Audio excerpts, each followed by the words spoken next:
A little faint when I saw it. So which one is Tyler? Which one is Josh? I'm Tyler. Josh. Of course, right? Okay, so now both of you from Ohio? Yes. Yes, ma'am. Okay, so now let's start at the beginning. Okay. College. Yeah, what about it? I seriously want to know, because my parents always told me you got to go to college, you got to do something. Now you had this band, right? Yeah. Do you quit college to go on the road, or do you stay in college and get your degree? So I say you can do 2 out of 3 things. Work, school, and music. All that? You can only do 2 of those 3. Okay. Right, so for a while I was trying to do all 3. And I couldn't give everything to any of them. Right. I had to work because I had to pay bills and pay rent. So that was a necessity. But then my school and music were both suffering because I was trying to balance all of it. So, I mean, my parents, I was in charge of paying for my own school and doing my own thing. So as soon as high school ended, they were just like, you're on your own. yeah. So okay, well that's I went to good, college for 2 years, and then they told me that I had to learn a new language, and I was like, I don't have time for that. though. A language.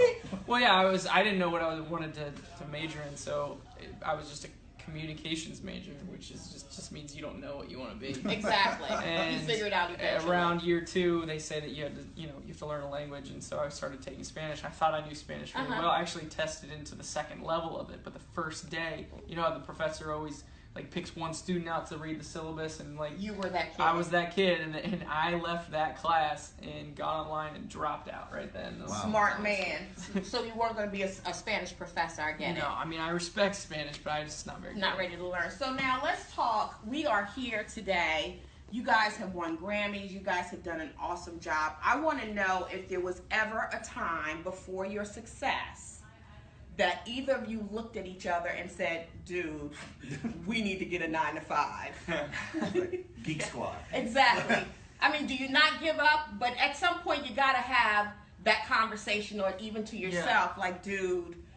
Well, we had a 9 to 5. It's just on the weekends we were allowed to take off. Right. So when you work at restaurants and stuff, you can schedule yourself. So we did those types of jobs so that we could work and play music.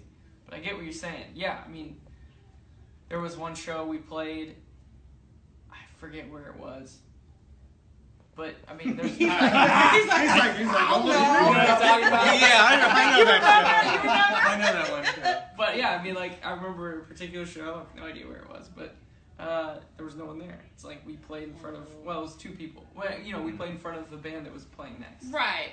So that's there's a moment there where you're like, either we're preparing ourselves for something really important, or we're completely wasting our time. It's one of those 2 things. Well, I'm glad you didn't give up. Thanks. So my next question is, and then I'm gonna let Blake She was ask the still question. on But my I have one more question. Now you've opened for Panic at the Disco and Paramore. So now you guys, you're the big deal now.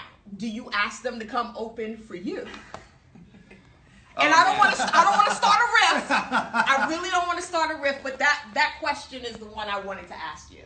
They've become really, really good friends to us, and honestly, they've kind of, they've taught us how to be a headlining band in a lot of ways, from kind of like how to treat opening bands, and they were really cool to us. It wasn't like, I think we always kind of thought it would be kind of like us, like freshmen going in to get like stuffed in lockers by the seniors. Right. But they were always very, very cool and They very took nice. you under their wing. Yeah.